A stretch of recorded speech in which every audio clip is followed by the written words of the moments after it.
ತಾಯಿ ತಂದೆಯರ ಸ್ಮರಣೆಯನ್ನ ಅನುಗಾಲ ಅನವರತ ಮಾಡೋಣ. ಯಾಕೆಂದ್ರೆ 1000 ದೇವರುಗಳನ್ನ ನಾವು ಪೂಜೆ ಮಾಡಿದ್ರು ಸಿಗದೇ ಇರತಕ್ಕಂಥ ಫಲ ನಮ್ಮ ಹೆತ್ತ ತಾಯಿ ತಂದೆಯರನ್ನ ಪಾದ ಪೂಜೆ ಮಾಡಿದ್ರೆ ಸಿಗುತ್ತಂತೆ ನೋಡಿ. ಯಾಕೆ ಅಂದ್ರೆ ನೋಡಿ, ಮೊನ್ನೆ ನಡೆದಂತ ಒಂದು ಘಟನೆ ನೀವೆಲ್ಲ ನೋಡಿರ್ಬೋದು. ನಮ್ಮನ್ನ ಸಾಕಿ ಸಲಹುವಾಗ ಆ ತಾಯಿ ತಂದೆ ಯಾವತ್ತಾದ್ರೂ ಅಸಹ್ಯ ಪಟ್ಕೊಂಡಿದ್ದಾರ? ನನ್ನ ಮಗ ಸತ್ತೋಗ್ಲಿ ಅಂತ ಯಾವ ತಾಯಿನಾದ್ರೂ ಅನ್ಕೊಂಡಿದ್ದಾಳ? ಯಾವ ತಂದೆನಾದ್ರೂ ಅಂತಾನ? ಇಲ್ಲ. ಅಪ್ಪ ದೇವ್ರೆ, ನನಗೆ ಆಯುಸ್ ಕಡಿಮೆ ಮಾಡ್ಬೇಕಾರೆ ನನ್ನ ಮಗನಿಗೆ ಆಯುಸ್ ಕೊಡಪ್ಪ, ನನ್ನ ಮಗಳಿಗೆ ಆಯುಸ್ ಕೊಡಪ್ಪ ಅಂತಾರೆ. ಇದು ತಾಯಿ ತಂದೆಯರಿರ್ತಕ್ಕಂಥ ಬಹುದೊಡ್ಡ ಸಂಸ್ಕಾರ ಮತ್ತೆ ಬಹುದೊಡ್ಡ ಆನಂದವಾದ ಮಾತು ಈ ಜಗತ್ತಿನೊಳಗಡೆ. ಅದಕ್ಕಾಗಿ ನೋಡಿ, ಮೊನ್ನೆ ಮೈಸೂರು ಜಿಲ್ಲೆನಲ್ಲಿ ಒಂದು ಹುಡುಗ ಅಪ್ಪನ LIC ದುಡ್ಡು ಬೇಕಾಗಿತ್ತು. ಅಪ್ಪ ಒಂದು 20 ಲಕ್ಷಕ್ಕೆ LIC ಮಾಡಿಸಿದ್ನಂತೆ. ಕೇಳಿಸ್ಕೊಳ್ಳಿ ದಯಮಾಡಿ. ಅಣ್ಣ ಸ್ವಲ್ಪ ನಿಲ್ಸಿ, 10 ನಿಮಿಷ ನಿಲ್ಸಿ ಅಣ್ಣ. ಕೇಳಿಸ್ಕೊಳ್ಳಿ ಈ ಕಡೆಗೆ. ಅಪ್ಪ LIC ಮಾಡಿಸಿದ್ದಪ್ಪ, ನಿಜವಾಗಿ ನಡೆದಿರೋ ಘಟನೆ ಇದು. ಈ ಮಗ ಕುಡಿದು ಜೂಜಾಡಿ ಇಸ್ಪಿಟಾಡಿ ಏನೇನೋ ಮಾಡಿ ಕೆಟ್ಟವನಾಗಿ ನಿಂತಿದ್ದ. ರಿಪೇರಿ ಮಾಡೋಕ್ಕಾಗದೇ ಇರೋಷ್ಟು ಕೆಟ್ಟೋಗಿದ್ದ ಮಗ. ಅದಕ್ಕೆ ಕಾರಣ ಯಾರು ಗೊತ್ತಾ? ಅವ್ರ ಅಪ್ಪ ಅವನ್ನೇ ಕಾರಣ. ಹೆಂಗೆ ಅಂತೀರಾ? ಮಗ ಕುಡ್ಕ ಬಂದಾಗ ಜೋರಾಗಿ ಒದ್ದು ಮನೆಯಿಂದ ಆಚೆಗೆ ತಳ್ಳಿ, ಬೋಳಿ ಮಗನೆ ಕುಡಿಬೇಡ ಕಣೋ, ನಮ್ಮ ವಂಶದ ಗೌರವ ಏನು ಹಿಂಗೆ ಕುಡ್ಕ ನಿಂತಿದ್ಯಲ್ಲ, ಜೂಜಾಡ್ಕ ನಿಂತಿದ್ಯಲ್ಲ, 5-6 ಎಕರೆ ಜಮೀನದೆ ದುಡ್ಕ ನಿಂತಿರುವಂತ ಅಪ್ಪವ ಸರಿಯಾಗಿ ಅವನು ಬುದ್ಧಿ ಕಲಿಸಿದ್ರೆ ಅವನು ಒಯ್ತಿರ್ಲಿಲ್ಲ. ದಿನೇ ದಿನೇ ದಿನೇ ದಿನೇ ಅವನ್ ಚೆಂಗ್ಲಾಡಕ್ ಬಿಟ್ರು, ಇವನು ಚೆಂಗ್ಲ್ ಕಲ್ತ್ಕೊಂಡ. ಅವ್ರ ಅಪ್ಪನ ಬಂದು ದುಡ್ಡು ಕೇಳ್ದ, ನನಗೆ 2 ಲಕ್ಷ ಸಾಲ ಬೇಕು, ದುಡ್ಡು ಬೇಕು, ಸಾಲ ತೀರಿಸ್ಬೇಕು ಅಂದ. ಅವರಪ್ಪ ಎಲ್ಲಿ ತತ್ತಾನೆ ದುಡ್ಡ? ಯಾರೋ ಒಬ್ಬ ಕಿರಾತಕ ಹುಡುಗ ಹೇಳ್ಕೊಟ್ಬಿಟ್ಟ, ನಿಮ್ಮ ಅಪ್ಪನ ಸಾಯಿಸ್ಬಿಟ್ರೆ ಅವನು LIC ದುಡ್ಡು ಬಂದ್ಬಿಡ್ತದೆ ಕಲ, 15-20 ಲಕ್ಷ ಸಾಯಿಸ್ಬಿಡ್ಲಾ, ನೀನ್ ಬೇಕಾದಂಗೆ ತಿರ್ಗಾಡ್ಬೋದು ಅಂತ. ಕೇಳಿಸ್ಕೊಳ್ಳಿ ದಯಮಾಡಿ, ನಿಮಗೆ ಕೈ ಮುಗಿದು ಕೇಳ್ಕೊಳ್ತೇನೆ. ಮಕ್ಕಳಿಗೆ ಸರಿಯಾದ ಸಂಸ್ಕಾರ ಕಲಿಸ್ತೇ ಹೋದ್ರೆ ಅದು ನಮಗೆ ಮುಳುವಾಗುತ್ತೆ ಅನ್ನೋದಕ್ಕಿಂತ ಸಾಕ್ಷಿ. ಏನ್ ಮಾಡ್ದ ಅಪ್ಪ? ಪಂಚಾಯತಿ ಆಫೀಸಲ್ಲಿ ನೀನ್ ಕರಿತಾವ್ರೆ, ಹೋಗಿ ನೋಡ್ಕಬ ಅಂತ ಮುಂದ್ಗಡೆ ಕಳಿಸ್ತ. ಅಪ್ಪ ನಡ್ಕೊಂಡು ಆ ಬಿಸಿಲಲ್ಲಿ ನಡ್ಕೊಂಡು ಕಾಡದಾರಿಲಿ ಪಂಚಾಯತಿ ಆಫೀಸ್ಗೆ ಹೋಯ್ತಾ ಇದ್ದ. ಹಿಂದ್ಗಡೆಯಿಂದ ಕೂಟ್ರಲ್ಲಿ ಬಂದ ಮಗ ಏನ್ ಮಾಡ್ದ?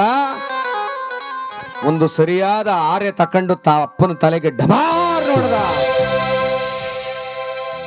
ಅಪ್ಪ ರಕ್ತ ಕಕ್ಕಿ ಅಲ್ಲೇ ಸತ್ತೋಗ್ಬಿಟ್ಟ ಅಪ್ಪ. ಆಮೇಲೆ ಮಗ ಮಾಡ್ದಂತ ಘನಕಾರ ಏನ್ ಗೊತ್ತಾ?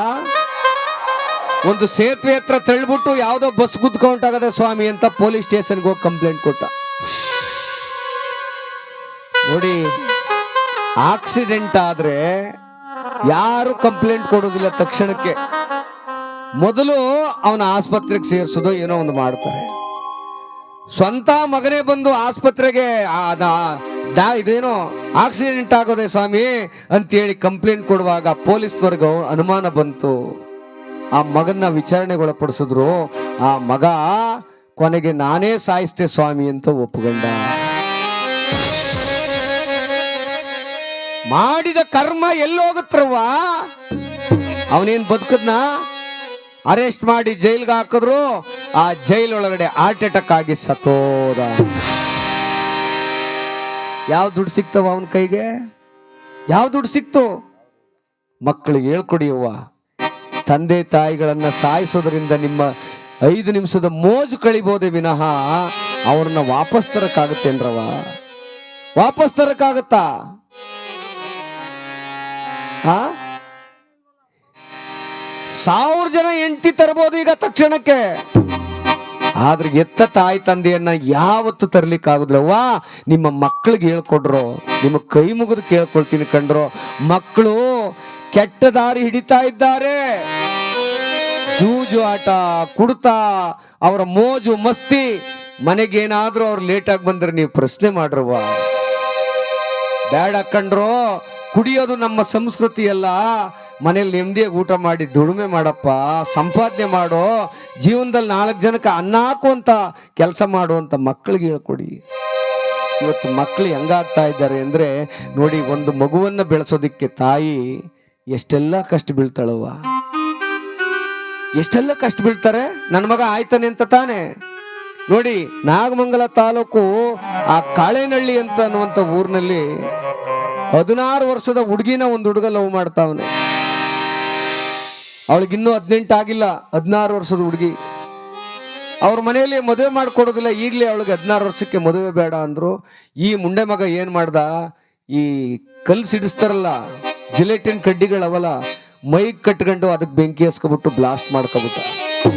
ನೋಡ್ಲಿಲ್ವ ನೀವು ಯೂಟ್ಯೂಬಲ್ಲಿ? ನೋಡ್ಲಿಲ್ವ ಮೊನ್ನೆ ದಿನ? ಛಿದ್ರವಾಗೋಯ್ತು ದೇಹ. ಒಬ್ಬನೇ ಮಗ, ತಾಯಿ ತಂದೆ ಗೋಳಾಟ ಕೇಳೋರು ಯಾರವ? ಯಾಕ್ರೋ ಈ ತರದ ದುಷ್ಕೃತಿ ಕೈ ಹಾಕ್ತಾ ಇದ್ದೀರಿ ಮಕ್ಕಳ? ಅಪ್ಪ ಅಮ್ಮ ನಿನಗೋಸ್ಕರ ಕಾಯ್ತಿದ್ದಾರೆ ಕಣ್ರೋ, ನಿನ್ನ ಹೆಂಡತಿ ಮಕ್ಕಳು ನಿನಗಾಗಿ ಕಾಯ್ತಾ ಇದಾರೆ ಕಣ್ರಪ್ಪ. ಅವರ ಕಷ್ಟ ನೋಡ್ನಾರ್ದೇನೆ ಯಾವುದೋ ಒಂದು 16 ವರ್ಷದ ಹುಡುಗಿ, ಇನ್ನೂ ಅಪ್ರಾಪ್ತೆ, ಇನ್ನು ಲೋಕದ ಜ್ಞಾನ ಗೊತ್ತಿಲ್ಲ, ಅವಳನ್ನ ಮದುವೆ ಮಾಡ್ಕೊಡಿ ಅಂತ ಕೇಳಿದ್ರೆ ಯಾರು ತಾನೇ ಒಪ್ತಾರಪ್ಪ? ಅದಕ್ಕೆ ಹಿಂಗೆ ತನಗ್ ತಾನೇ ಆ ಬ್ಲಾಸ್ಟ್ ಮಾಡ್ಕೊಂಡು ಸತ್ತೋಗ್ಬಿಡೋದ? 21 ವರ್ಷ ತಂದೆ ತಾಯಿ ಅವನ್ನ ತುತ್ತನ್ನ ಕೊಟ್ಟು ಬೆಳೆಸಿರ್ಲಿಲ್ವಾ? ಸತ್ತೋಗ್ಬಿಡುದೇನ್ರಪ್ಪ? ಬೇಡ ಕಣ್ರು, ಅಹಂಕಾರ ಮೈಗೂಡಿಸ್ಕೊಳ್ಬೇಡಿ. ಬಗ್ಗಿದ್ರೆ ಮಾತ್ರ ಈ ಜಗತ್ತಿನಲ್ಲಿ ಬೆಲೆ, ಬಗ್ಗದ್ರೆ ಬೆಲೆ. ನೋಡಿ, 5 ಬೆರಳುಗಳು ಒಂದೊಂದ್ಸಾರಿ ಜಗಳಕ್ಕೆ ಬಿದ್ದು ಬಿಟ್ಟುವಂತೆ. ನೋಡಿ ಅಣ್ಣ, ಕೇಳಿಸ್ಕೊಳ್ಳಿ ದಯಮಾಡಿ, 5 ಬೆರಳು ಜಗಳಕ್ಕೆ ಬಿದ್ದು ಬಿಟ್ಟುವಂತೆ. ಈ ಹೆಬ್ಬೆರಳು ಹೇಳ್ತಂತೆ, ನಾನೇ ಮುಷ್ಟಿಯಾಗಿ ಹಿಡಿಯೋನು, ನಾನಿಲ್ಲ ಅಂದ್ರೆ ಕೈಗೆ ಬೆಲೆ ಇಲ್ಲ ಅಂತಂತೆ. ಆಗ ಈ ತೋರ್ ಬೆರಳು ಹೇಳ್ತಂತೆ, ಇಲ್ಲ, ದಾರಿ ತೋರ್ಸೋನೆ ನಾನು, ಎಲ್ರಿಗೂ ಈ ಜಗತ್ತಿಗೆ ದಾರಿ ತೋರ್ಸೋನ್ ನಾನು ಅಂತಂತೆ.